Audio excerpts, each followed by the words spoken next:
Scientists discovered something Atlantis-like near Australia. There used to be an entire continent that's now underwater. Here's what happened to it. Around 70,000 years ago, during the last ice age, there was a huge landmass called Sahul. It was located in the southwestern Pacific Ocean.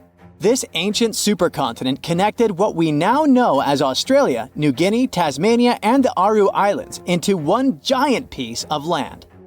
Imagine lush tropical rainforests surrounded by beautiful mountains. Sahul's tallest mountains were in the New Guinea highlands, with peaks reaching over 13,000 feet. This beautiful place was home to a variety of unique animals, most of which were pouched creatures. But back then, they weren't just koalas and kangaroos. Sahul was filled with different types of grazers, burrowers, scavengers, and predators.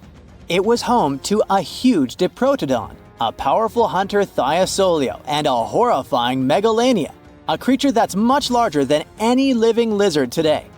It was a unique place because the rest of the world was filled with placental animals at the time, like wolves, elephants, and humans. In Sahul, the only normal mammals were bats and rodents. But not all its parts were the same. The Timor, Arafura, and Carpentaria regions were covered by hot savanna and dry forests. It looked kinda like modern Australia, hot air deserts with scrubland, steppe, and temperate forests along the eastern coast. Back then, people were migrating all across the world. They made an incredible journey from Southeast Asia to Sahul and first arrived here from 60 to 45,000 years ago. They mostly traveled by foot and crossed the sea using bamboo rafts and simple boats. They came there from an ancient landmass called Sunda, which includes parts of Southeast Asia. They traveled across a series of islands known as Wallachia and eventually spread across Sahul. And it wasn't a small journey. Sahul was huge, around 4.1 million square miles. That's bigger than the USA or Canada. It stretched from the equator to around the southern part of New Zealand. So they arrived in what is now Australia and became Australia's first people. Scientists think that Sahul had a population of 500,000. We've discovered cave paintings that date back around 40,000 years. It's a hunting scene depicting an anoa, or miniature buffalo, facing figures of humans and animals. Researchers are trying to figure out how these early settlers moved across Sahul and where we might find archaeological evidence of their journey.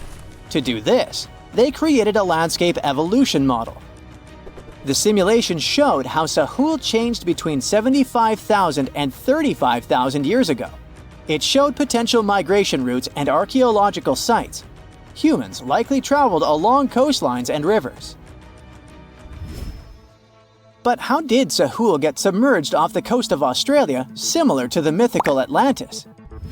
During the last ice age, much of the Earth's water was locked up in large ice sheets and glaciers. The sea levels were much lower than they are today. After that, the global temperatures increased. The ice sheets melted and the sea levels rose, flooding the land bridges that once connected different parts of Sahul together. About 8,000 years ago, New Guinea separated from mainland Australia, and then, about 6,000 years ago, Tasmania did the same. We still can explore the underwater parts of Sahul thanks to new technology. Divers explore and collect samples directly from the ocean floor. Underwater drones can go to places that are too deep or dangerous for humans to explore. And with sonar mapping, scientists use sound waves to create maps of the ocean floor. It's like using an echo to see what's underwater. The sound waves bounce off the seabed and come back, helping us create a picture of what it looks like. Deep underwater, archaeologists have found stone tools and other artifacts. They also discovered fossils of animals like Diprotodon and Thylasolio. By studying the underwater terrain of Sahul, they learned about the ancient rivers, lakes, and coastlines that existed during the Ice Age. But Sahul isn't the only underwater continent. Sahul isn't the only hidden gem of Southeast Asia. Take Sundaland, a place made up of Sumatra, Java, Borneo, and some other islands. This place was crazy huge during the Ice Age, but now almost fully underwater. Almost, but not entirely. The parts above the ocean are teeming with life. If you like birds, check this place out. It has almost a fifth of the world's bird species. You can spot colorful birds like the Java hawk eagle and the Bali starling among the lush forests. It's also a home to a fourth of Earth's fish species. Sundaland's waters are a haven for marine life, even the most exotic animals like the Asian arowanas. It's also a treasure trove of flowers. That's where you can find Rafflesia and Titan arum, the world's largest flowers. This makes it very similar to Zealandia.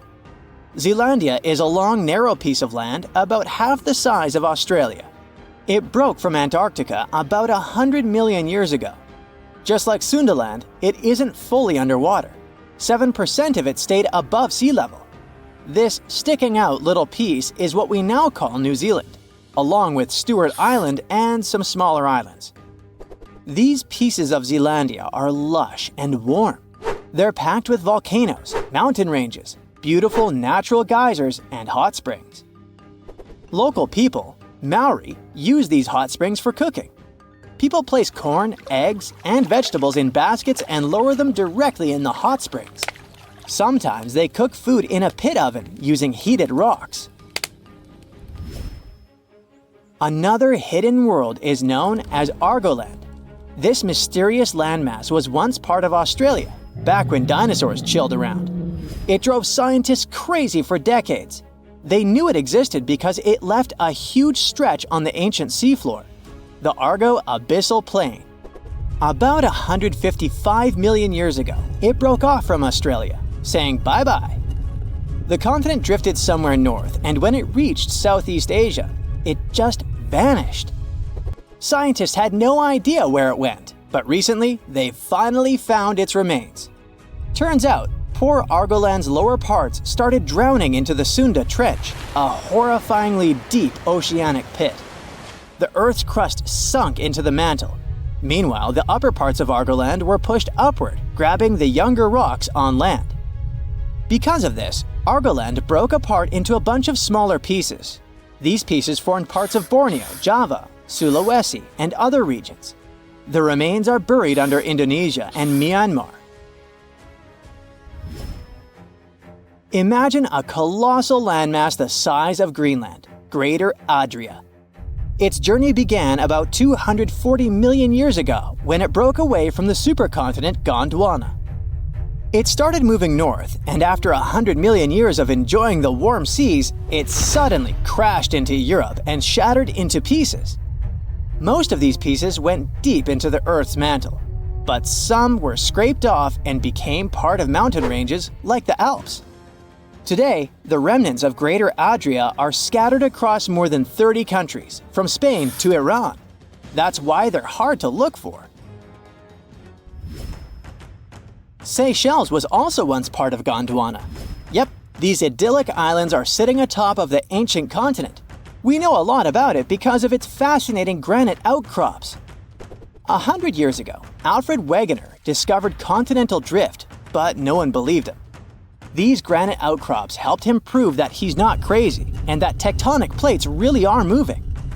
The Seychelles broke off from India and Madagascar and eventually became a sad loner in the Indian Ocean. This probably happened because of some insanely active volcanoes in the Deccan Traps. But now, the islands are home to unique species both on land and in the coral reefs nearby. Mauritia broke off from India after the dinosaur wiping. Along its journey, it stretched into a long ribbon-like shape and also broke into pieces. Now it's all scattered beneath the Indian Ocean. Scientists stumbled upon this lost land by studying tiny ancient crystals called zircons. These zircons are like time capsules. They date back an astonishing 660 million to 2 billion years. That's even older than Mauritius itself. These ancient crystals hinted that there's another Atlantis somewhere nearby. Turns out there are hidden continents all around the world, and maybe we'll discover more of them in the future. The world's largest fence spans over 3,100 miles from Queensland to South Australia. If stretched out, it could easily connect London to New York. And if you'd walk next to it, you'd need 6 months to complete the journey. It wasn't built to safeguard the Australian border. Why would it, since Aussies are just surrounded by water? It wasn't meant to protect some important building either. Its purpose is to keep some animal species away from each other.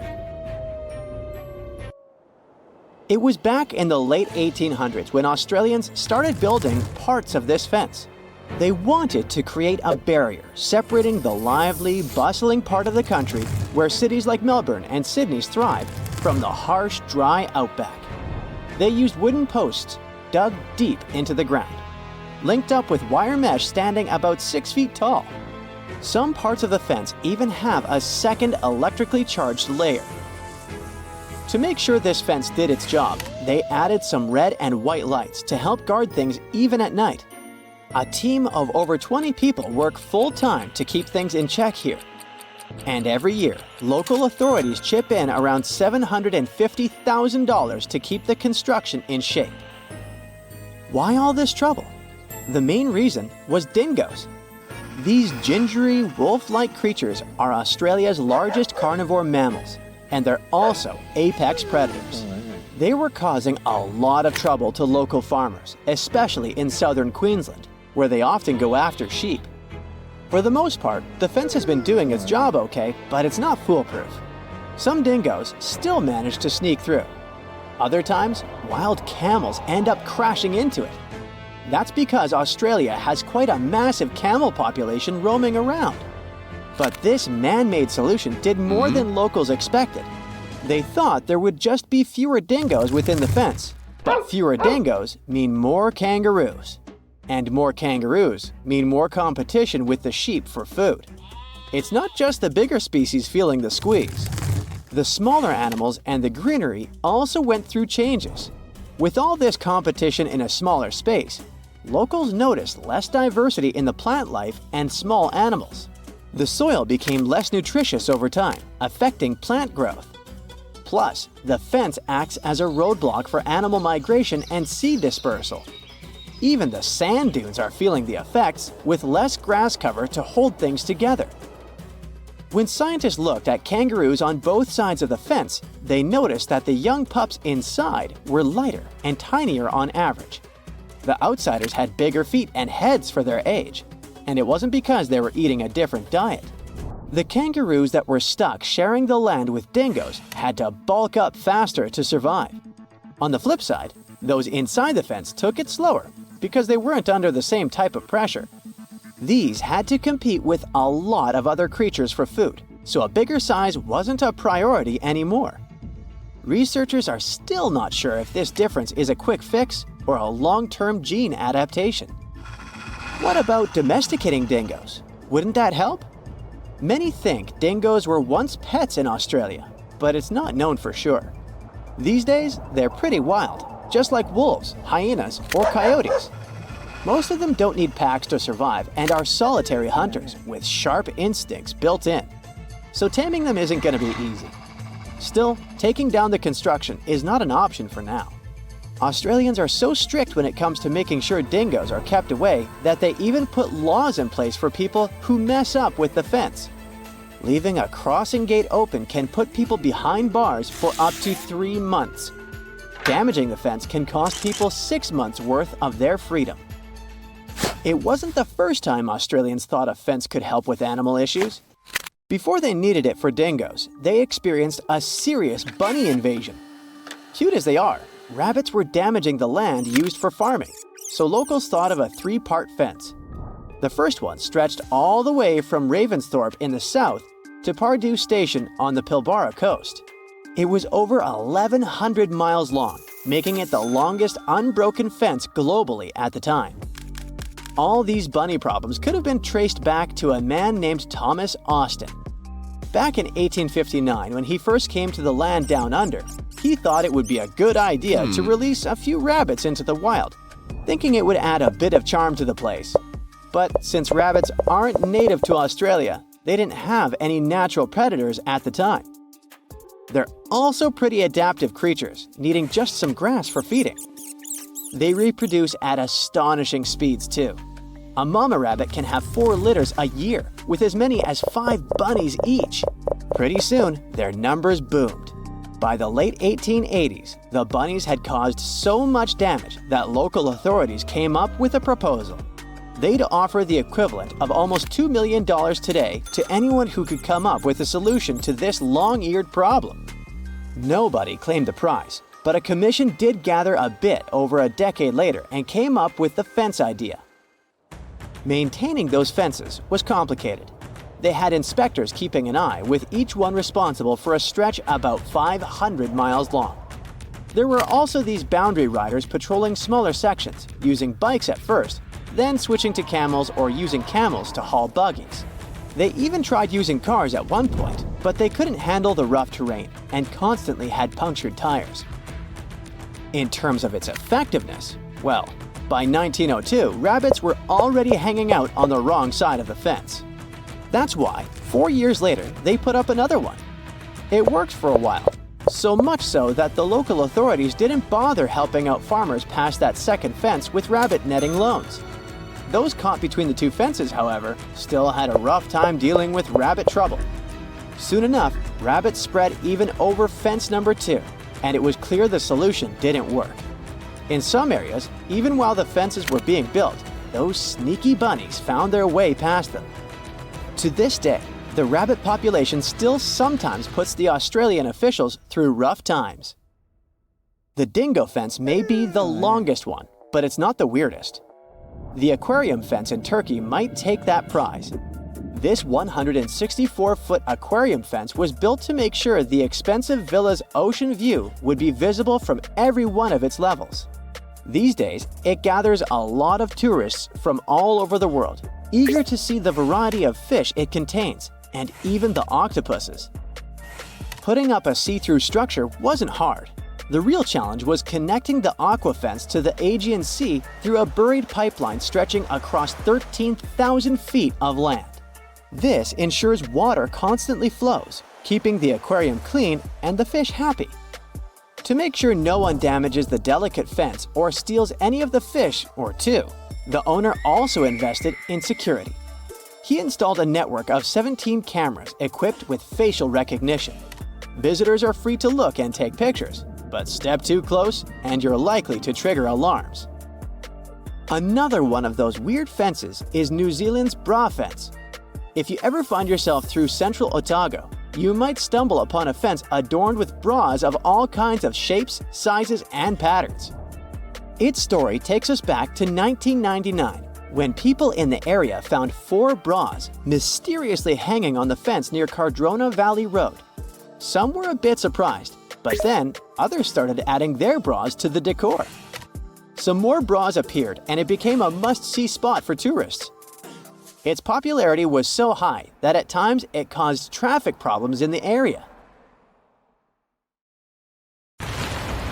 Surprise! There's more than 7 continents on our planet.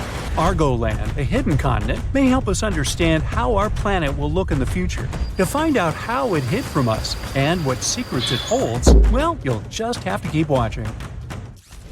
Ready for a mystery? Scientists have been looking for a piece of land that's been missing for over 100 million years.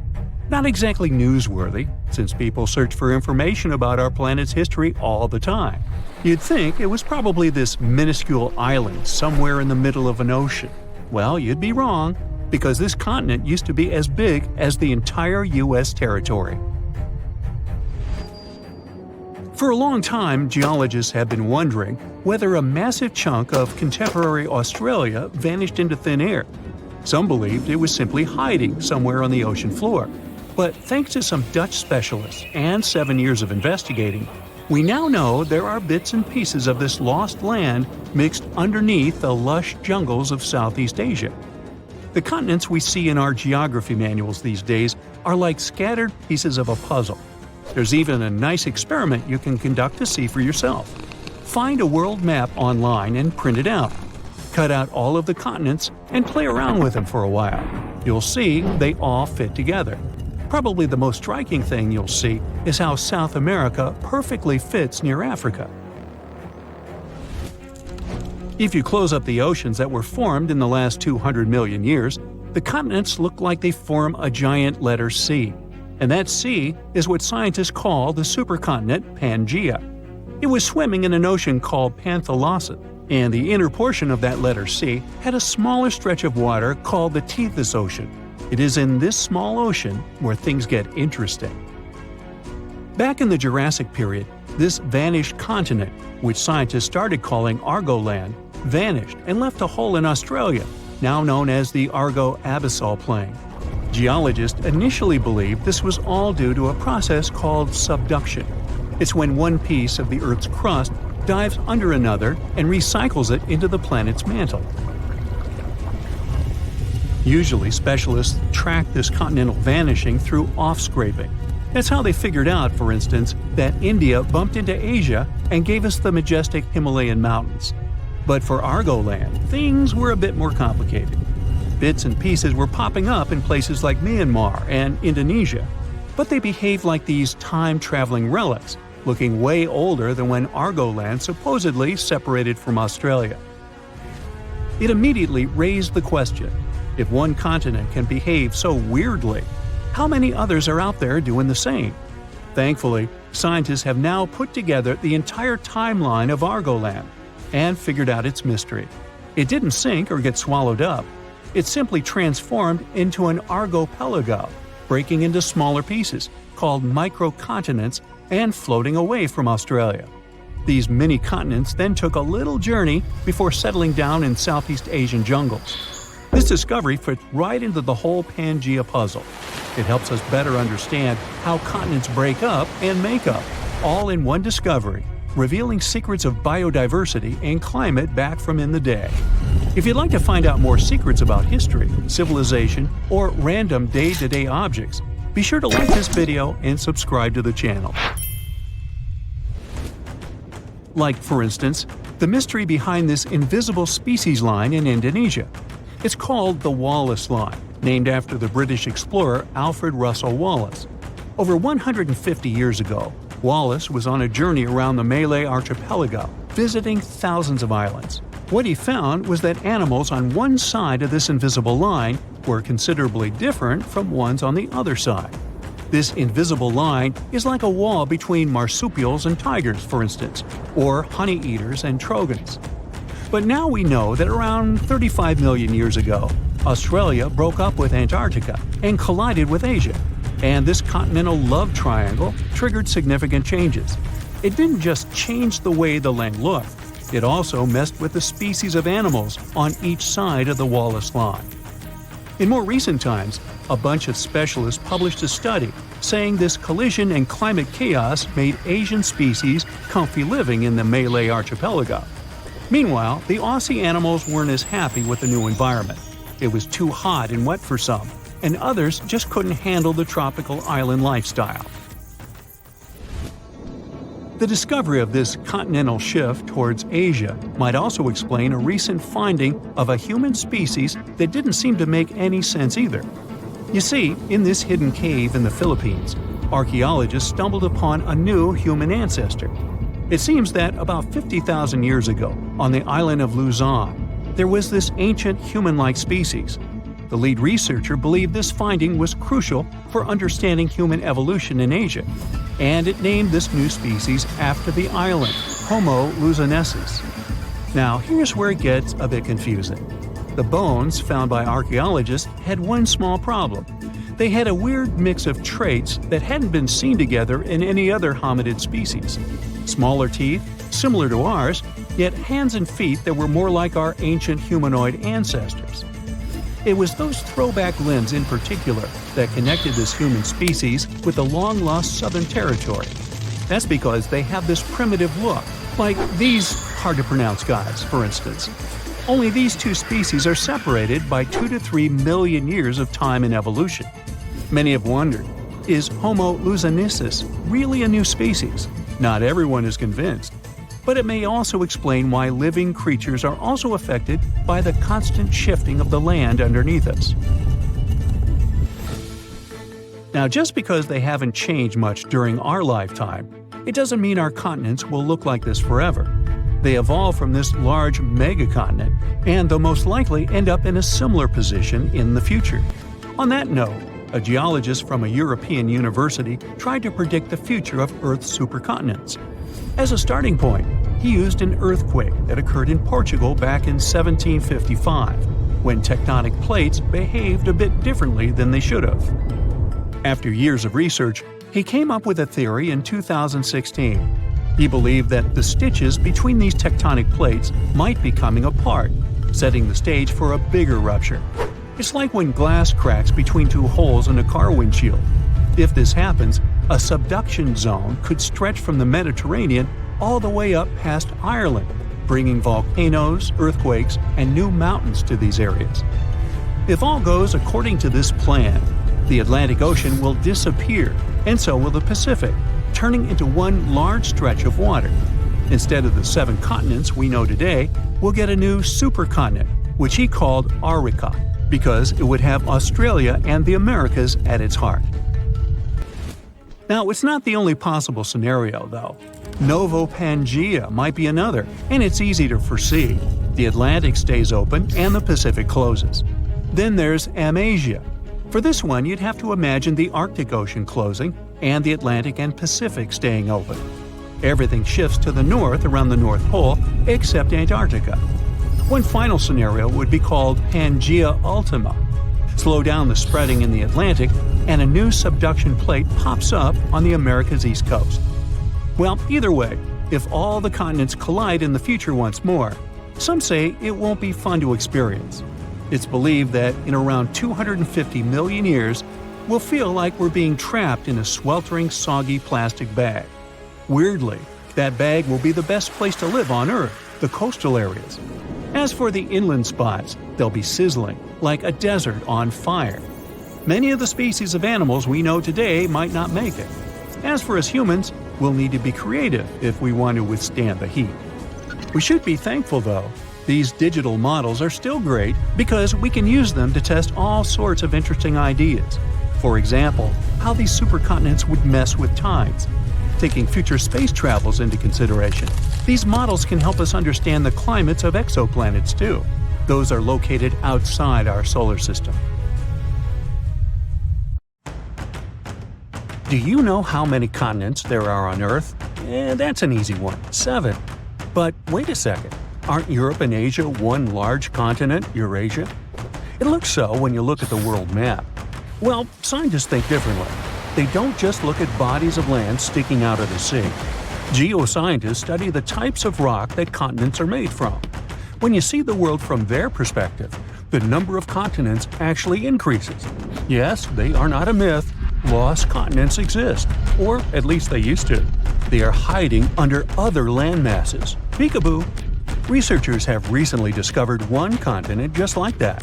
It's called Greater Adria. Sound familiar? Yes, it has something to do with the Adriatic Sea. This lost continent is completely buried under Europe. It collided with Europe and started to sink under it a long time ago. Today, it lies beneath Italy, Greece, and the Baltics. Its size and even shape match that of Greenland, the world's largest island. But how did geoscientists find Greater Adria? It's no longer visible, but it left some clues. Parts of it were embedded in the Alps. Other chunks were incorporated into present-day Italy and Croatia, on the other side of the Adriatic Sea. Limestone rocks from the former continent started to change once they were under the European landmass. Tremendous heat and pressure spread over tens of millions of years changed their structure. Out goes the limestone, in comes the marble.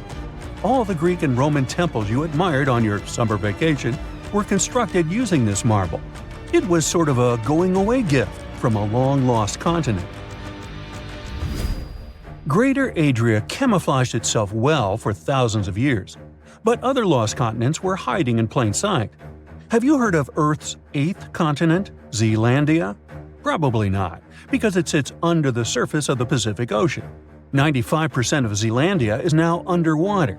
Can you guess where exactly? Its name is a good hint – under New Zealand. If you open Google Maps, you can see its outline. Look for a lighter shade of blue in the ocean. It should stretch from New Caledonia to New Zealand. This bump in the ocean floor used to be above sea level. It was about 2/3 of Australia and more than twice the landmass of Greater Adria in size. We can spot Zealandia today because it hasn't sunk too low, and that's the best way to discover other lost continents. Imagine the Earth without the oceans. The bottom of the sea isn't flat. There are mountains and trenches. You could put Mount Everest in the deepest of them, and there would still be 7,000 feet between it and sea level. This trench got so deep because of a geological process called subduction. The Pacific Plate got under the Philippine Plate. Earth's crust is made out of those plates that float in a sea of molten rock. Then they bump into each other, one goes down while the other one rises. That's how Greater Adria ended up under the European continent. Our planet is constantly on the go. We don't notice this process because it happens deep beneath our feet. 120 million years ago, Australia and Antarctica were a single piece of land. Yep, the coldest and one of the hottest places on Earth were once the same territory. Antarctica said goodbye to Australia, but it didn't leave empty-handed. Today, there is an oceanic plateau in the Indian Ocean. The word plateau comes from French, and it means elevated flatland. And the name of this land sounds like the title of a Hollywood movie, Broken Ridge. Long ago, it was connected to another lost continent. Scientists believe that it made a land bridge between India and Antarctica. What was this land like? The answer possibly lies in a tiny archipelago in the southern Indian Ocean. These islands are all that is left of an ancient landmass.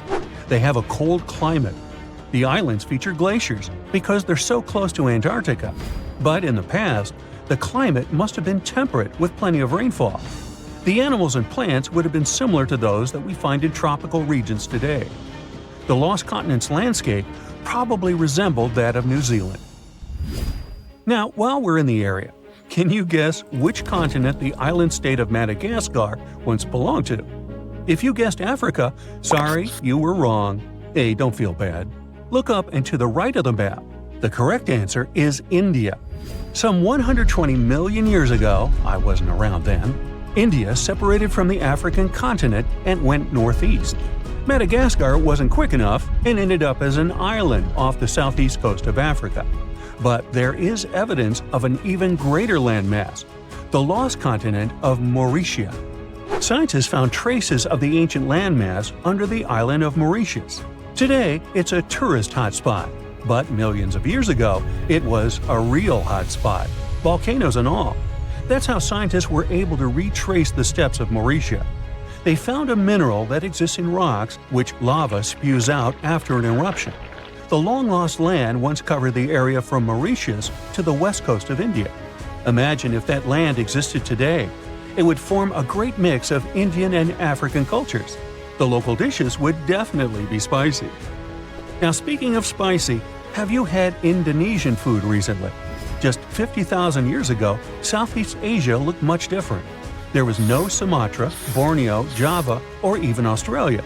Just Sunda and Sahul, two continental masses that were divided by a deep water trench. You had the extension of mainland Southeast Asia on one side and the Greater Australia on the other. Back then, Bali stood at the southernmost tip of Asia. Biologists were among the first scientists to notice the split. Species develop differently on Sunda and Sahul. That's why Australia has unique animals, such as the kangaroo, wombat, and platypus. And did you know that a giant kangaroo once roamed the island of New Guinea? That's because, up until the end of the last age, there was a land bridge to Australia. Today, the two islands are separated by the Torres Strait, but it's quite shallow, less than 65 feet. It's a reminder that this was once a single landmass called Sahul. Another ocean strait that isn't too deep separates Asia from North America. The Bering Strait sits today in the place of Beringia. This ancient landmass wasn't that big. It stretched 1,000 miles from north to south. That's just a third of the driving distance from Los Angeles to New York. Beringia was important for another reason. During the Ice Ages, it connected the whole world. Water levels were 300 feet lower than they are today. If they went even lower, you could walk from the Cape of Good Hope in Africa all the way to Cape Horn in South America. Talk about the ultimate backpacking route. Today, you can hop on an airplane and fly to pretty much any place on the globe. The world has never seemed smaller, has it? Well, it has. Some 300 to 200 million years ago, we were all one world, literally. Pangaea was a supercontinent that included all of the continents. Its name is in Greek, and it simply means all Earth. But Pangaea started to crack up. The biggest gap formed between the Americas on one side and Europe and Africa on the other. Seawater soon started pouring in, and that's how we got the Atlantic Ocean. This process is by no means over. While you are watching this video, North America is drifting further and further away from Europe at the rate of 1 inch per year. Doesn't seem much when compared to the average human lifespan, but in the end, all the continents will reconnect with each other, forming a supercontinent. And it wouldn't be the first time in Earth history that this happens. Honestly, I'm not going to wait around for that. You could wake up in New York, grab a bagel for breakfast, hop on a train, and by lunchtime, you'd already be in London enjoying fish and chips. What sounds like every tourist's dream could be a reality soon. Right now, traveling between these two cities usually takes about 8 endless hours by plane. But a high-speed train zipping through a massive transatlantic tunnel could make the same journey in just 54 minutes. The plan is to construct this train beneath the Atlantic Ocean, so the stations would look like those trendy underwater restaurants. Not only would you get to Europe in record time, but you wouldn't have to deal with jet lag or feel sick from turbulence. So far, this mega project sounds amazing, but can we really pull this off? Well, that's the million-dollar question. Actually, it's more like a $20 trillion question. That's how much this train and its futuristic underwater stations would cost. It's hard to imagine anyone having enough money to construct it, so specialists thought it was out of the question. But people started feeling hopeful again when Elon Musk dropped this announcement. He said not only is this kind of transportation possible, but his company could make it happen for 1,000 times less than everyone thought. Traveling between New York and London in less than an hour means the train would have to hit a jaw-dropping speed of 3,000 miles per hour. Yep, 3,000. That's about 5 times faster than the cruising speed of a commercial airplane like a Boeing 747. So, how is this even possible? Well, it's not an average tunnel. We're talking about a vacuum-sealed tube underwater, which cuts out air resistance, letting trains zip through at insane speeds. And it's not just any train. It's more like a high-tech aerodynamic capsule that levitates and moves thanks to magnetic propulsion. At least that's what experts think, since this kind of technology is already in use today with the fastest public train in the world, the Shanghai Maglev. This machine runs in China and hits a top speed of 186 miles per hour. What's crazy is that its locomotives are not even touching the tracks. They're literally levitating and floating just about 0.4 inches above the ground. This line takes people from Shanghai to Pudong International Airport, so travelers don't have to worry about traffic and can get to their flights super fast. This cutting-edge technology makes a 19-mile trip take just 8 minutes and 10 seconds. With a regular train, that same journey would be about 4 times longer. Back in 2001, people worked hard over 2 years to construct the maglev train, and they also spent a lot of money, as the whole project cost over $1 billion. Despite that crazy initial price tag, keeping this line running is not as expensive as it might seem. It's actually cheaper to operate than regular trains. Since the maglev doesn't touch the tracks, that means a lot less wear and tear and way lower maintenance costs. On top of that, its propulsion system is impressively energy efficient. As we've already mentioned, this is the fastest operational train in the world. But China isn't stopping there. They're likely to break their own record soon, having already unveiled a prototype of their next-generation train, the CR450. This sleek silver bullet had reached test speeds as high as 281 miles. if this project comes to life. I mean, if people really start using it on a daily basis, it will be a game changer for high-speed rail. And it could shrink the journey between Beijing and Shanghai to less than 3 hours. That's like 1 hour less than what people take when traveling on today's high-speed train. Now, the team just needs to run a couple more tests to ensure it meets all necessary standards for commercial operations. This car looks like a Batmobile, and it's probably just as powerful. Say hello to the amazing Koenigsegg Jesko Absolute. Its sleek, futuristic design isn't just for show. Every detail on this machine was crafted to cut through air with precision, reducing drag and turbulence while boosting its high-speed performance. Experts ran the first computer simulations, and the Jesko Absolute hit an astonishing 311 miles per hour. But the team is positive that it can go even faster. This beast comes close to the cruising speed of small jets, and because of that, it smashed all records and became the fastest car in the world. When you visit the Coventry Transport Museum in England, you'll come face to face with a terrestrial vehicle that looks more like a rocket than a car. Meet the Bloodhound LSR. It's been on display since 2019, right after hitting 628 miles per hour during tests in South Africa's Kalahari Desert. But the team behind this vehicle isn't satisfied just yet, and they're 99% sure they can go even faster. So, they're planning to bring it back to the track soon, aiming to smash another record. But there's a catch. The team is still looking for a fearless, skilled pilot who can handle speeds over 800 miles per hour. And before you rush to sign up for the challenge, let me remind you, it's going to take more than just guts. You will need a major sponsorship deal too, because getting back this vehicle on the track and breaking that land speed record could cost around $15 million.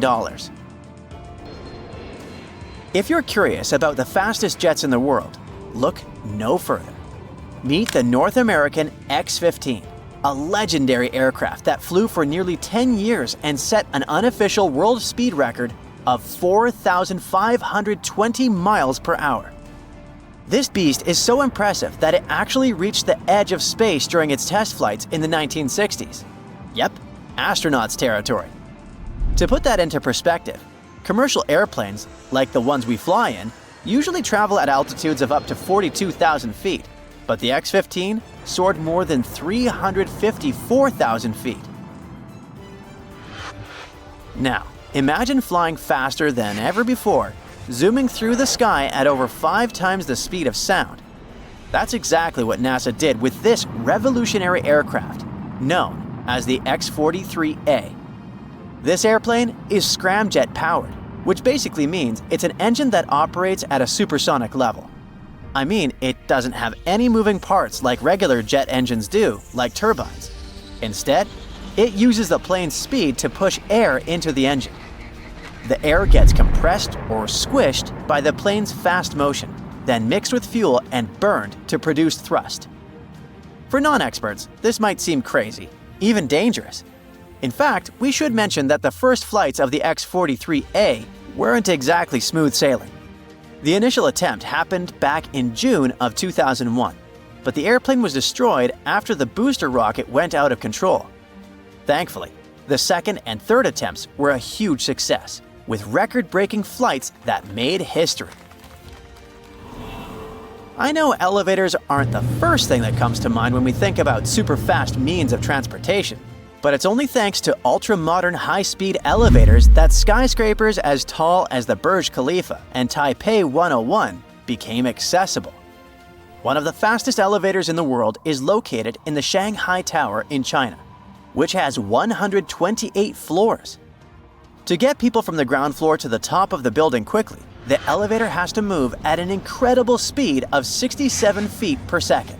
That's faster than Usain Bolt at his top speed, but just a little slower than a cheetah. Still, it is super fast, about 5 times quicker than the elevators we ride in most buildings. So if you're afraid of heights, speed, and tight spaces, we suggest you avoid going that far. Scientists claim that Icelandia was a region between Greenland and Scandinavia that was more than 230,000 square miles, but is now underwater. The Earth was once a large pizza pie, with all the continents connected to each other millions of years ago, otherwise known as Pangaea. The North Atlantic region we know today was dry land from about 335 million to 175 million years ago. For many years, scientists and geologists assumed that the North Atlantic Ocean was birthed as Pangaea began to split apart roughly 200 million years ago.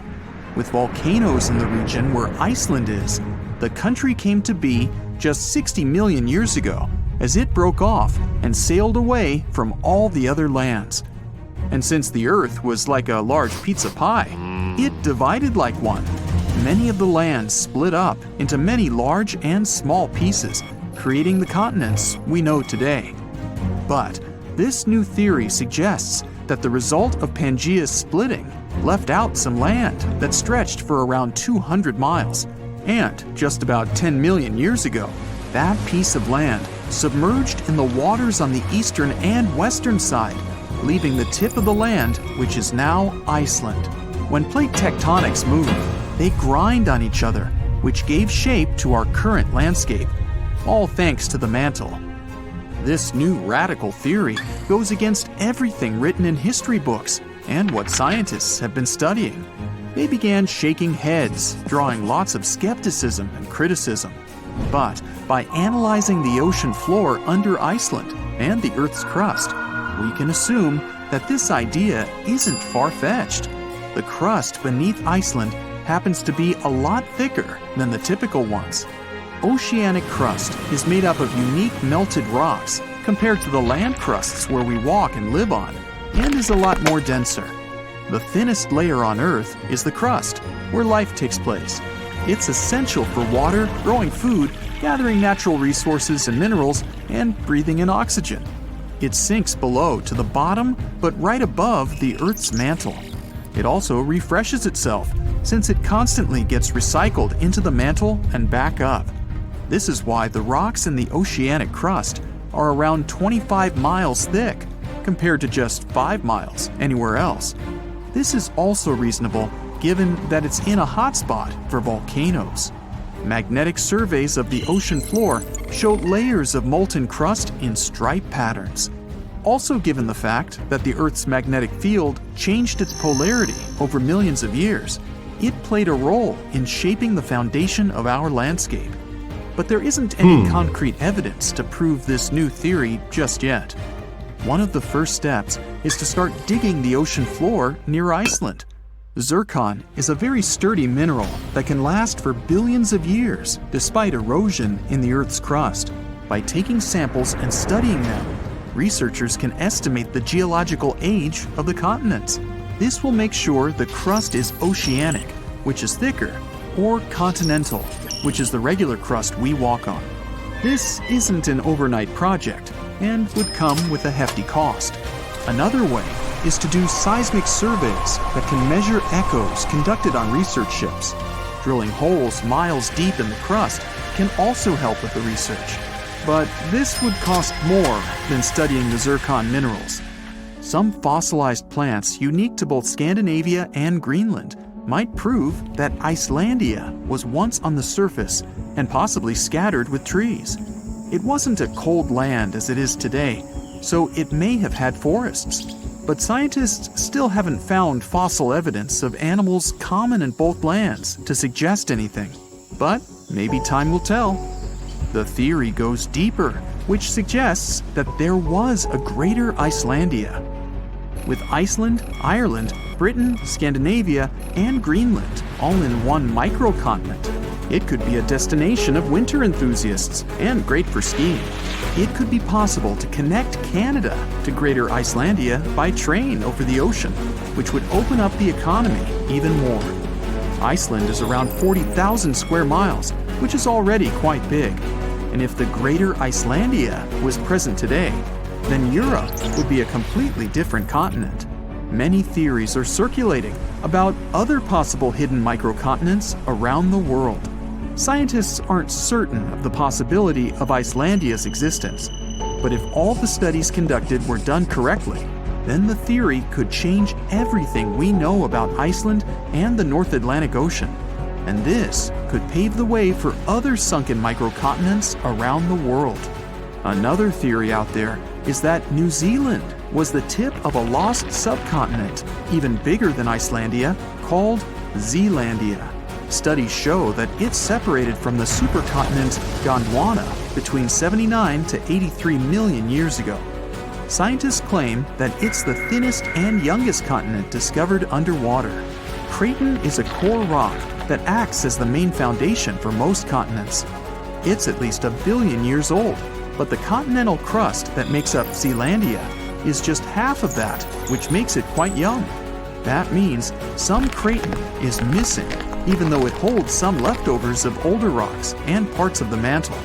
They're estimated to be as old as 2.7 billion years old. Scientists did some studies on the zircon crystals from New Zealand and found out that they're as old as 1.3 billion years old. The rest of the continents are more than 3 billion years old. Scientists studied the composition of the rocks in the bottom of the ocean around New Zealand. They're made up of silica and granite, which are found in continental crusts. The ocean floors mainly have magnesium and iron-rich rocks. They're also thicker and higher than regular ocean crusts around it. They conducted some studies and collected magnetic and topographic data to see the link between the Tasman and Coral Seas in the Cato Trough region. This is the narrow strip between Zealandia and Australia. Satellite data tracked tiny faults in the Earth's gravity to map out the crust of the ocean floor surrounding the area. They saw the mass that makes up Zealandia quite visible and almost the size of Australia. Even though the signs are there, this doesn't prove anything. It's possible that there are a bunch of microcontinents which all split apart when Australia broke free of Gondwana. Back then, the supercontinent was made up of South America, Antarctica, Australia, Zealandia, Arabia, and the Indian subcontinent. New Zealand is already not the biggest country out there, but if the theories are correct, then Zealandia will be 6 times its original size. Mauritius is a young island that's only a few million years old. Just 1,200 miles off the coast of Africa, it's believed that the tiny island came to life around 9 million years ago. The underwater volcanoes in the region spewed out so much lava that it formed the land today. But scientists found zircon rocks that are more than 3 billion years old. It may also be part of a continent submerged underwater called Mauritia, which is just 1/4 of the size of Madagascar. The zircons they found were embedded in solid rocks and not just in the sand, which may rule out that they just washed up on shore from another continent. Some scientists are still not convinced. They suggest that discovering rocks that stand out from the other typical ones brought by an eruption could skew the scientific community to this theory. But just like how Icelandia could be part of Greater Icelandia, Mauritia was once called Rodinia, which consisted of India and Madagascar. Theories suggest that Mauritia was covered in water when India broke away from Madagascar, something like 85 million years ago. You're chillin' in Hawaii, on the island of Oahu. A friend calls you up. Hey, I'm here too. Meet me in Maui. Great, but how do you get there? Your first thought is probably to take a ferry, but that's impossible. Hawaii is a pretty unique place. It's the most expensive state to live in. It has its own official language besides English. And it's the only American state made up entirely of islands. Hawaii has a total of 137 islands. 8 are the main ones, but only 6 are open to tourists. And the distance between those islands is probably bigger than you'd expect. For example, traveling from Oahu to the Big Island is around 185 miles, which is about the same distance as Chicago to Indianapolis. You might be surprised that you can't make that trip by boat. In fact, the only ferry system that actually takes passengers in Hawaii runs between Maui and Lanai. That's it. So your only option is to travel between islands is by plane. Honestly, it's a little surprising, especially considering how many people visit Hawaii every year. Tourism pretty much drives their economy, and in the first 8 months of 2024 alone, over 6 million people visited its beautiful beaches. Knowing that, we would expect Hawaii to set up a good ferry system to make it easier for visitors to get around. Just like in Greece. This would probably boost tourism even more, bringing more money to the state. But believe me, authorities and private companies also know that. In fact, they've already tried it. Ferries were a big way of getting around in Hawaii from the 19th century up until the 1950s. Since then, there have been a few attempts to bring back a ferry service, but unfortunately, they have all failed. One of the biggest attempts was the Hawaii Super Ferry, which aimed to provide a fast, affordable boat service between islands. It could carry almost 900 passengers and even allow them to bring their own cars along. The trial run started in 2007, and people were excited, but it turned into a big fiasco. A bunch of legal and environmental issues came up, like concerns about the impact on marine life, especially whales. The courts decided the ferry didn't go through the proper environmental reviews, and that caused a lot of trouble. By 2009, after tons of protests and setbacks, they had to shut it down. If a project like this comes up again, it will probably fail one more time. And there are a few reasons why it's almost impossible to set up a regular ferry system there. Let's start by talking about Hawaii's rough waters. They are deep and wild. Take the Alenoiaha Channel, for example. It's a 30-mile stretch that separates Maui from the Big Island. Its name means Great Billow Smashing Channel, and it lives up to that. It's over 6,000 feet deep, making it one of the most dangerous stretches of water on Earth. The wind there is also super strong, the fastest in Hawaii's coastal waters. But it's not any easier in the rest of the archipelago. The whole region gets hit by storms from the Pacific up north, sending big waves crashing into the islands and making the waters rough and unpredictable. Swells can come from 3, 4, or even more directions, making the sea feel really choppy. Someone who's not used to taking ferry boats would definitely find that, well, uncomfortable, to say the least. To deal with rough seas like this, the ferries have to be really big and strong. But that also makes them more expensive and harder to run than the ones in places like Alaska or Washington State. Another reason it's so tough to set up this system today has to do with marine life. A big ship moving through the shallower waters when docking could really damage the local ecosystem. And there's also the problem that the sea routes are also the migration paths of many sea animals, like humpback whales and spinner dolphins. Not to mention, ferry services can make it easier to spread harmful plants and animals, what experts call invasive species. See, Hawaii's ecosystem is super unique because it's been isolated out in the middle of the Pacific.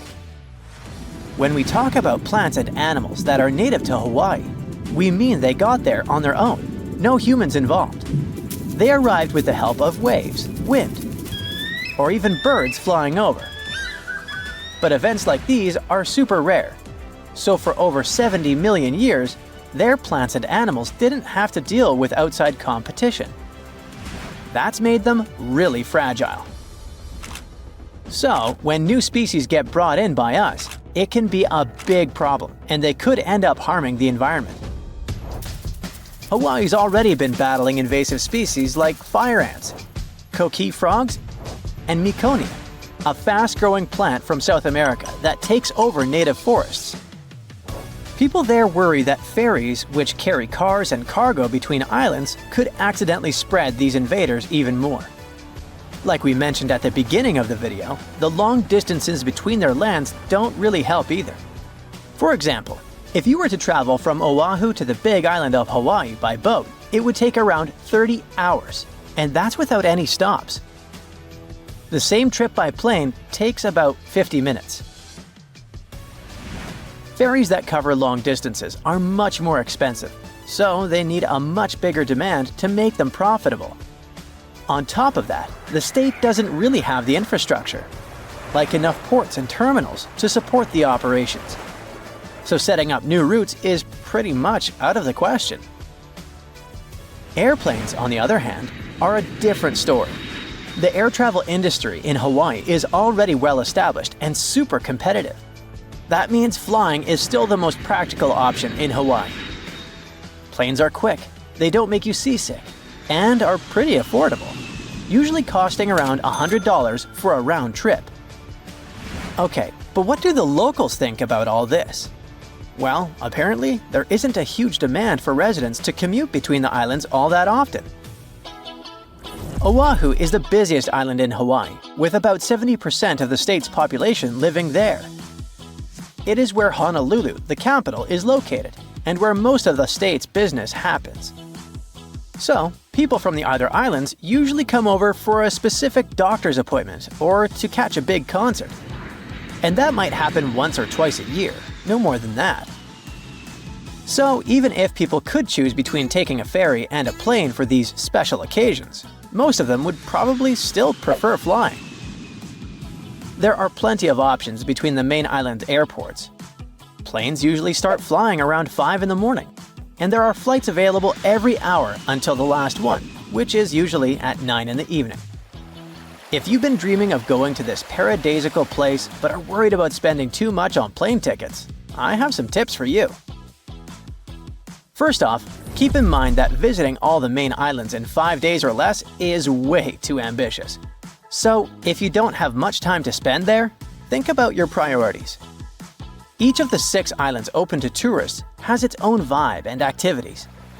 But you don't need to visit them all in one trip, and you can save some money by sticking to fewer islands. You can still explore the diversity of the islands by picking 2 that offer a nice contrast to each other. For example, while Oahu has that bustling city energy, Kauai has a much more relaxed vibe. Also, flights in the morning are usually cheaper, and it might be better to fly on a weekday rather than the weekend, although the price difference isn't usually huge.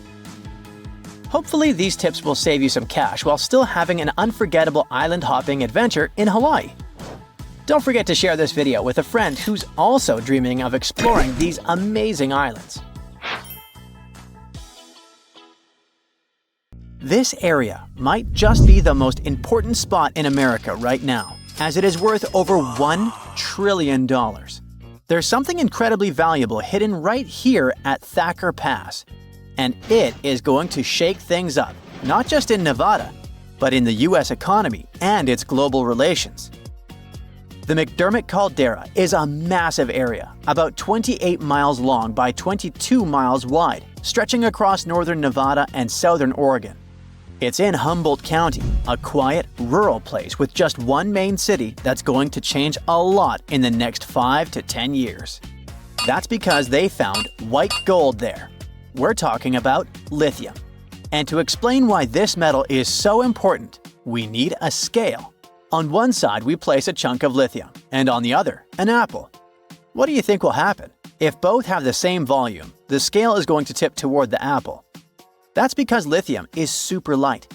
Its density is about 0.3 ounces per cubic inch, which makes it the lightest solid you can find at room temperature. Lithium is also extremely reactive. That means it combines with other elements very easily, and it can catch fire just as easily. Mix it with water, fire. Expose it to air, yep, fire again. But when you combine its lightness with its high reactivity, you get a material that's perfect for batteries, like the one powering your smartphone, laptop, or even your electric car. Nevada's been hiding this treasure for about 16 million years. The McDermott Caldera used to be a volcanic hotspot, spewing molten rock and creating a huge lake filled with mineral-rich waters. Over time, that lake dried up, leaving behind thick layers of clay loaded with lithium.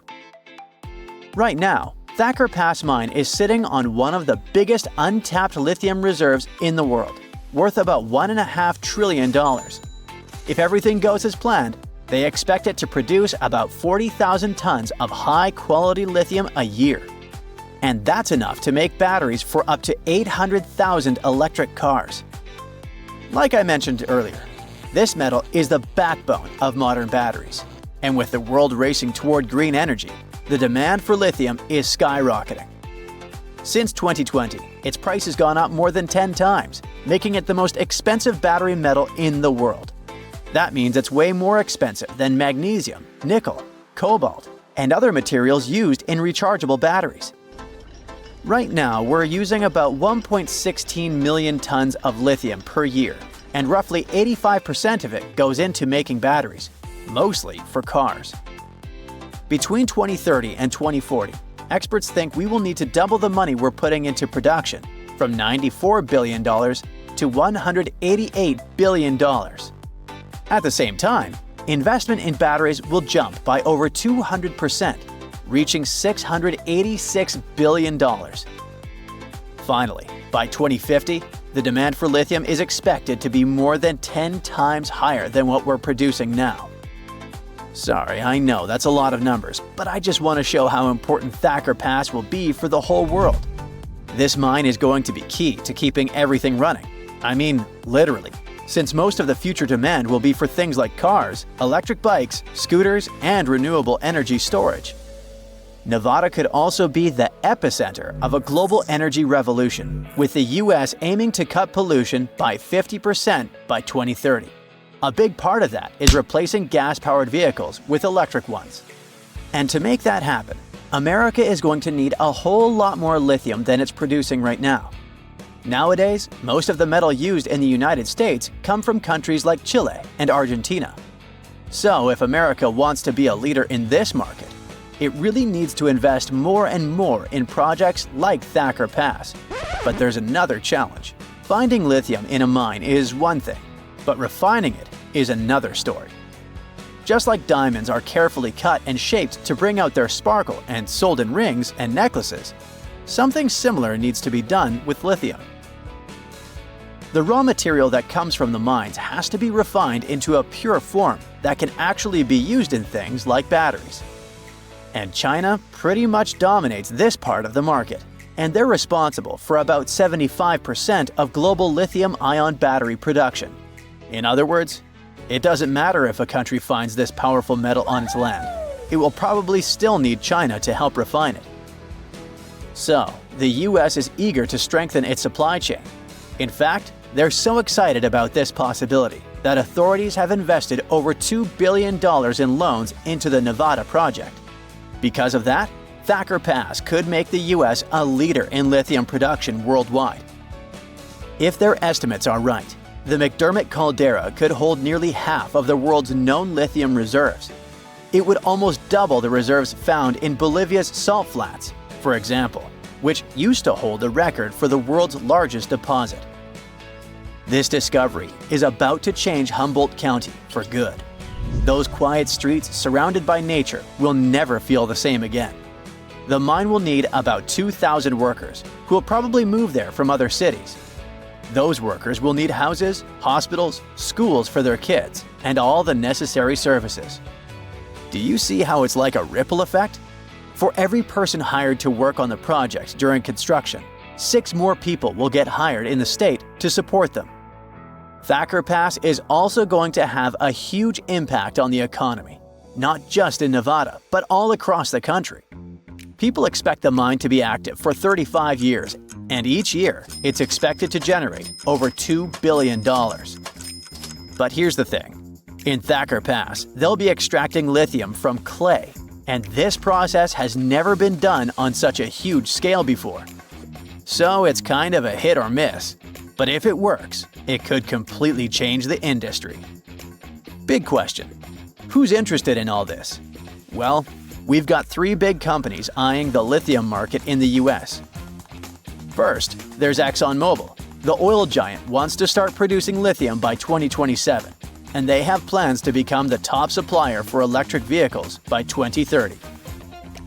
Then there's General Motors, the company behind big car brands like Chevrolet and Cadillac. They're so interested in this business that they agreed to pay $625 million for a 38% stake in Thacker Pass. And finally, Tesla. In 2023, they started building a factory in Texas to process lithium.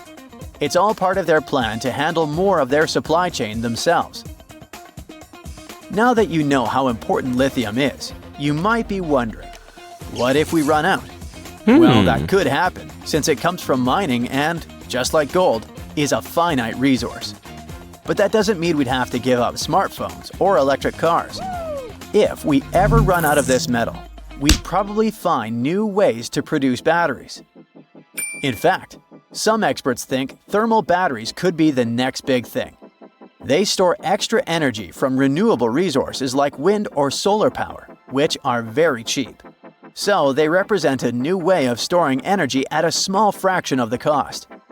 Nowadays, they're primarily used for powering the production of steel, cement, and chemicals. Thermal batteries are also being used to heat and cool large buildings. However, more and more projects are focusing on bringing this technology into private spaces, like houses and apartments. Experts are optimistic that initiatives like these could make thermal batteries as well known as electric batteries, and they might soon become a regular part of our daily lives.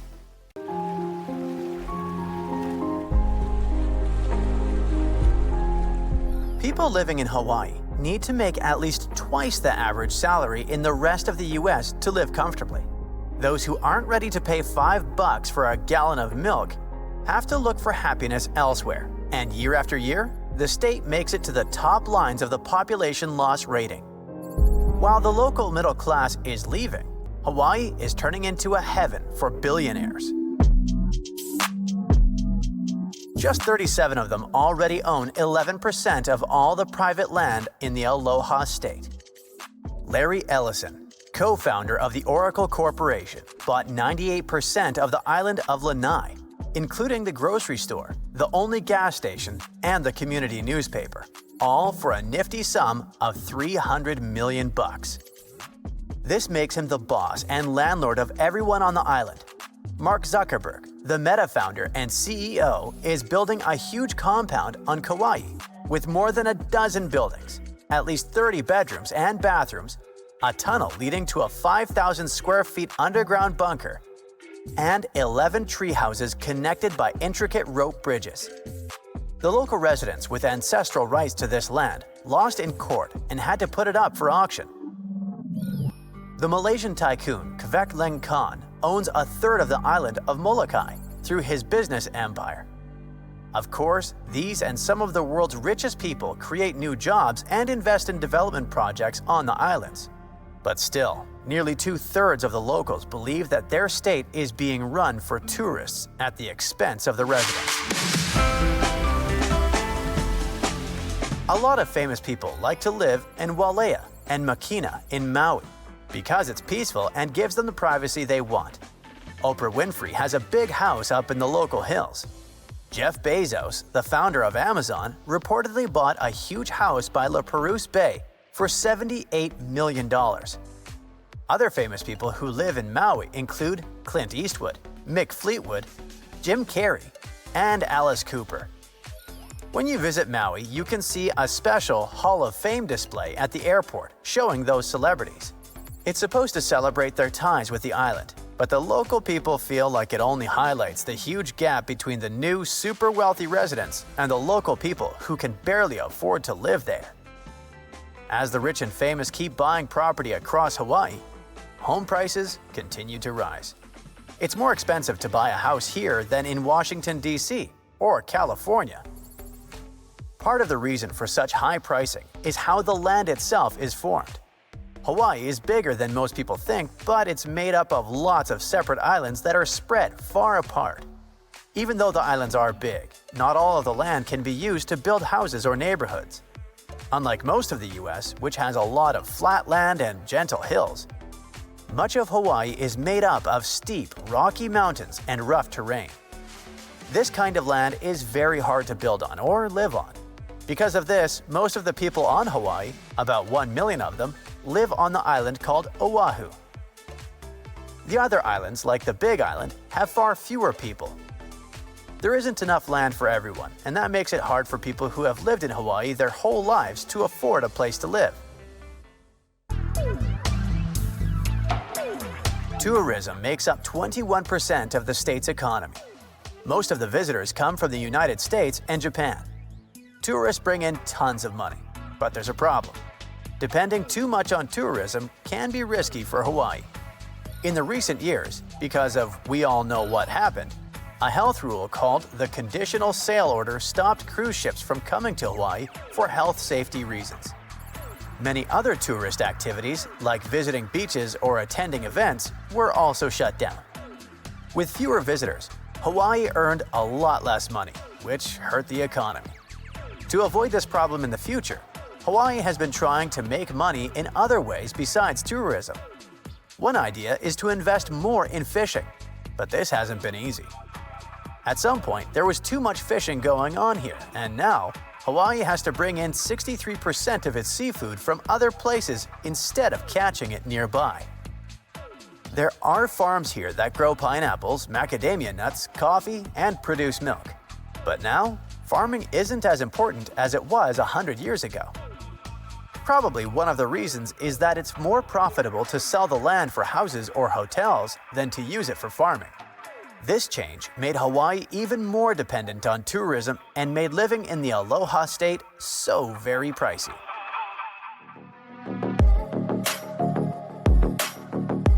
Honolulu is reported to be the 7th most expensive city to live in the US. A family of 4 spends around $8,000 a month here, and a single adult will have to pay, on average, $2,500. Food alone costs around $500 a person for 1 month. Most of the food in Hawaii, about 85 to 90%, comes from faraway places. Since it has to travel more than 2,500 miles to get there, around 1/3 of all the food spoils along the way, especially because Hawaii is warm and humid. This waste makes things more expensive because stores know they'll lose some of their products and charge more to cover their losses. There aren't as many stores competing with each other. If stores don't compete, they have no reason to lower their prices. On top of that, they have to pay a lot for things like rent and electricity, so they raise their prices to make up for those costs. Speaking of electricity, an average bill is around $200, which is almost 90% higher than the national average. Yep, the Aloha State has the highest energy costs in the country. And perhaps that's why people in Hawaii use the least amount of electricity compared to other states. But their bills are still much higher. The main reason is the price per unit of electricity, called a kilowatt hour. 1 unit of electricity costs almost 40 cents. To compare, Utah has the cheapest rate at just 10.91 cents. It's so expensive in Hawaii because most of the electricity comes from oil, and that oil has to be shipped to the islands. Since Hawaii depends so much on oil, energy costs go up and down with oil prices. On top of all that, the income tax is some of the highest in the country. A quarter of all households in Hawaii spent more than their income in 2024. To survive, people used savings and credit cards and cut expenses. They also had to work more hours or get an extra job. They were forced to sell their belongings and borrow money from relatives, banks, or other lenders. Almost half of residents are in the category called ALICE, and it has nothing to do with Alice in Wonderland. It means asset limited, income constrained, employed. More than 1 in 3 residents lives below the ALICE annual income threshold. And then there's also legislation that further complicates things for Hawaii. It says that any goods shipped between places in the US must be carried on ships that are owned, built, and run by Americans. This makes shipping much more expensive because US ships and crews cost a lot more than ships from other countries. Most of the world's ships don't follow these rules because they're registered in countries like Panama. Because of this, Hawaii can still get goods from places like East Asia using cheaper ships, but if they want something from the mainland US, it costs way more money. In fact, this law costs Hawaii over $1 billion every year. This law also makes it really hard for Hawaii to grow businesses because everything is so expensive. The cost of insurance is also going up. This is because the islands are hit by natural disasters like hurricanes and storms more often now. All of this adds up to making life in Hawaii even more expensive. But even despite all that, the state steadily lands high in studies on well-being. Even people who can barely afford a living are mostly happier, or at least less unhappy in Hawaii than in other states. I guess the strong community support, a clean and fantastically beautiful environment, and the ability to have beach parties all year round make up for many hardships.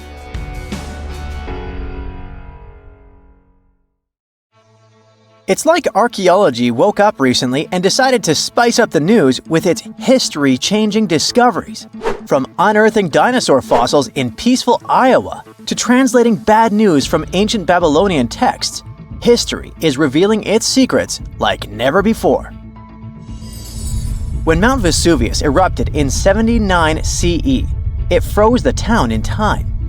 Some of the most famous discoveries were heartbreaking, like a mother wearing a golden bracelet, holding her child, or two sisters hugging in fear. At least that's what scientists thought. In 2024, advanced DNA tests shattered these long-held beliefs. The mother from the House of the Golden Bracelet was actually a man wearing a fancy 30-carat bracelet, and the child wasn't even related to him. As for the two sisters, DNA revealed one was actually a man, while the other remains a mystery. Some speculate they were lovers, but the truth is still buried in time. Speaking of rewriting history, another shocking revelation comes from ancient Babylon. Recently, archaeologists translated 4,000-year-old texts that turned out to be heralds of terrible news. These specific texts that were translated are believed to be from Sippar, a city near the Euphrates River in modern Iraq. They talked about lunar eclipses, which is when the Earth's shadow blocks the moon, and for ancient Babylonians, these were warnings. Eclipses could mean everything from floods and famines to chaos in the kingdom. But here's the interesting twist. Babylonians also came up with clever ways to cancel these bad omens, like calling in priests to perform rituals, or consulting oracles for advice. These ancient astrologers took their job seriously, since it wasn't just about stargazing. It was about keeping the kingdom safe. Augustus was the first Roman emperor, so we can say he was a big deal. Archaeologists have already found ruins of the villas where he partied, but now they think they've found his final resting place. In a place near Naples, they found an old structure buried under a villa. They found the equivalent of a modern heating system, something that was probably used to draw warm baths. They also found shelves filled with ancient jars, suggesting the site later became a temple. They're still not sure this was Augustus's last home, but if confirmed, this would be a big deal for world history. While ancient Rome is surprising us, the famous Nazca lines in Peru are also revealing hidden details. These massive geoglyphs, created thousands of years ago, have only been partially studied until now. Scientists trained artificial intelligence to help them scan 243 miles of terrain. With AI's help, they identified over 300 new motifs, including llamas, stick figure people, and strange heads. The algorithm, originally developed to decode charred scrolls from Mount Vesuvius, has doubled the number of known glyphs. The past is getting a serious digital upgrade.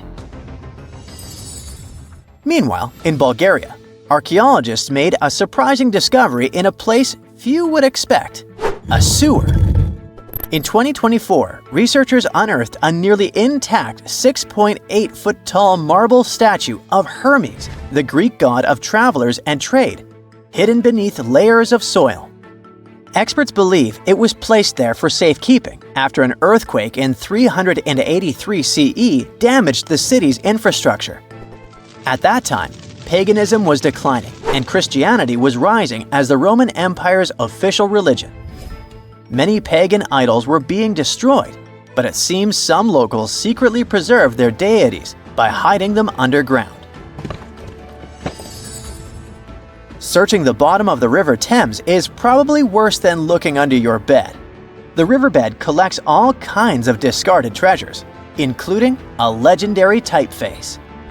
In the early 1900s, two men created the Dove's typeface for printing books, but after a bitter falling out, one of them threw every single metal letter into the river.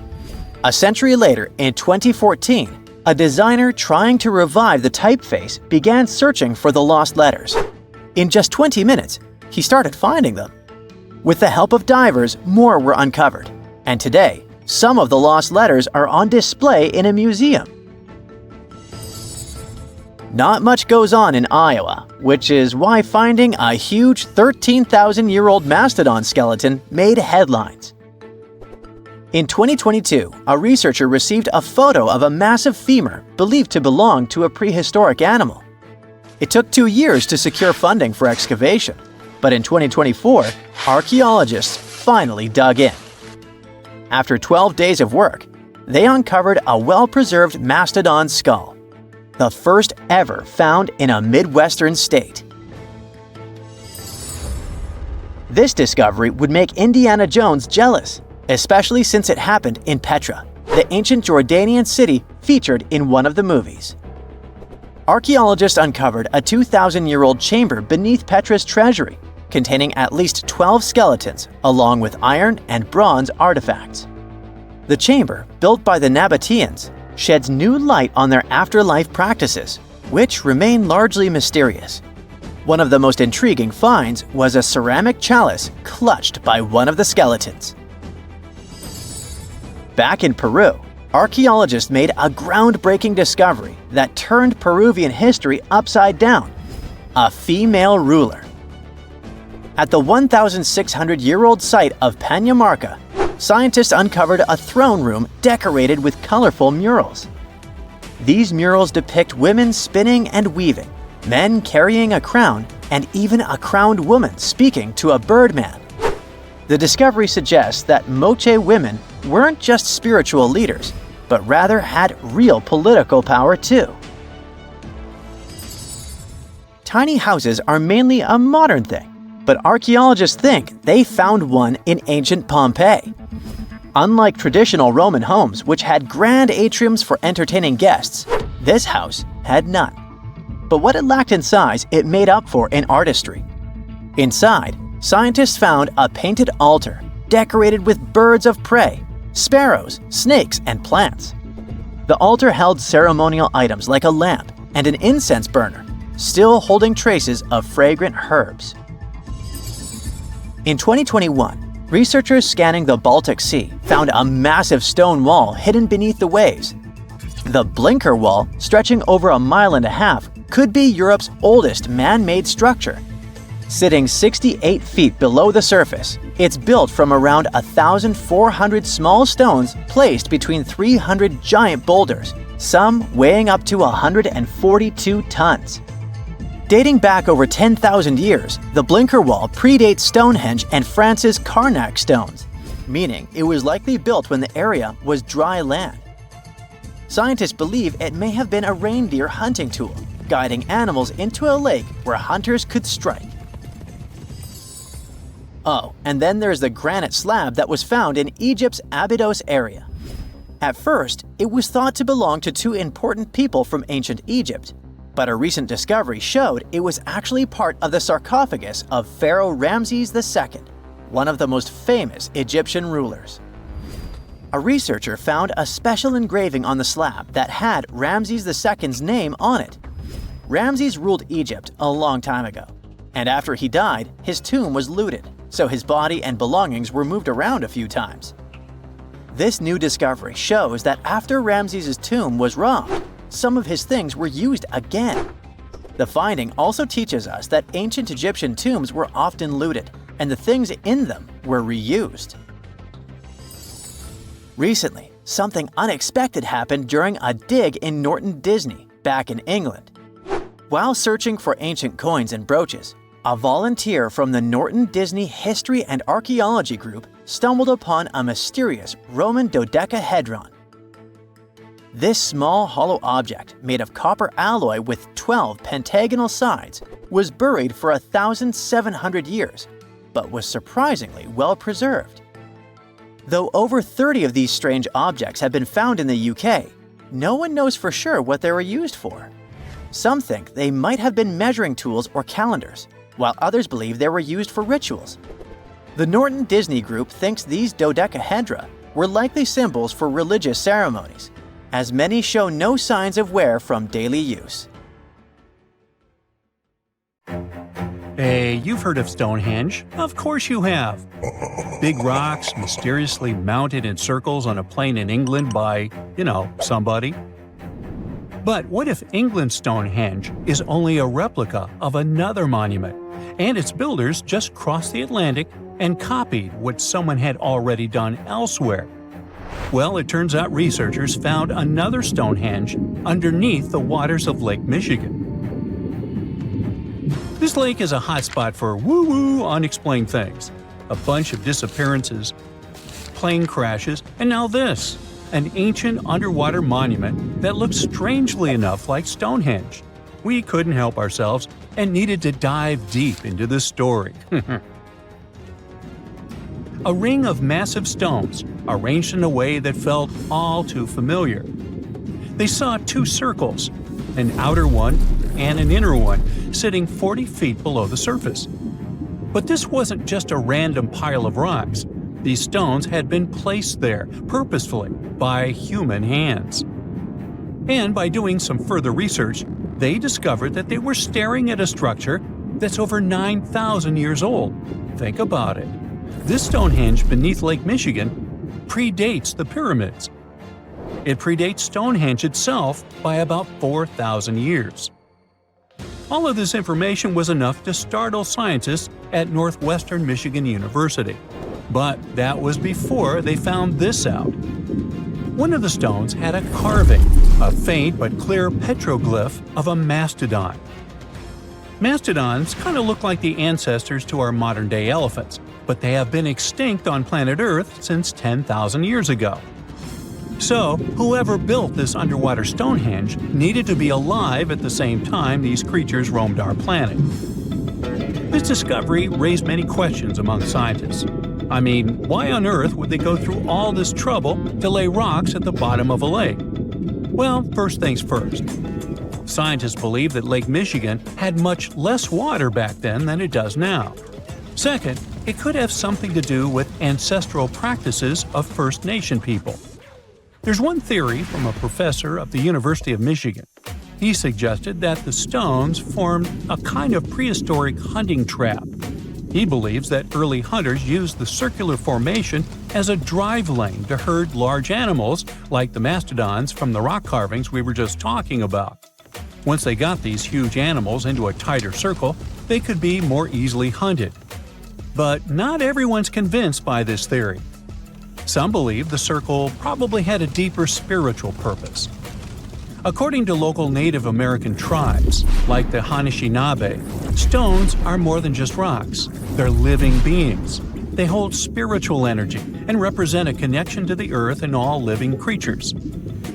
An elder from the Anishinaabe community even suggested that these stones are sacred, placed there by their ancestors to honor the land and its creatures.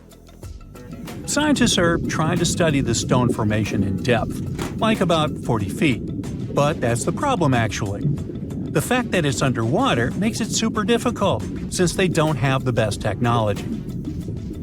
Traditional archaeological tools don't work as well when everything is submerged, but promising new technologies like stereophotogrammetry, which literally means making 3D models of a site, are helping scientists study the stone circle more closely. Still, research is slow and expensive, so it's hard to know when this mystery will come to a close. As we said, Lake Michigan is a hotspot for unexplained phenomena.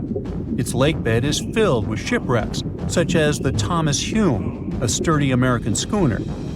It also collects debris from airplanes that have suddenly gone missing while flying the area, such as Northwest Airlines Flight 2501 that disappeared in the 1950s.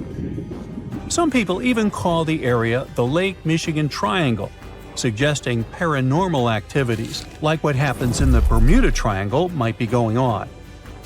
The lake spans over 22,000 square miles, which means it's almost two-thirds the size of the country of Ireland. In 2024, scientists were able to access another one of Lake Michigan's mysteries, the wreck of the Margaret A. Muir schooner. This 130-foot-long sailing ship sank over 130 years ago. The discovery was announced just recently by the Wisconsin Underwater Archaeological Association, the WUAA, whose team found the shipwreck sitting 50 feet below the surface just off the shores of Algoma, Wisconsin. Built in 1872, the Margaret A. Muir was a three-masted schooner built to carry heavy cargo across the Great Lakes. Her final voyage started out as a routine trip. Loaded with bulk salt, the ship left Bay City, Michigan, heading for South Chicago, Illinois. But on September 30th, 1893, things took a bad turn.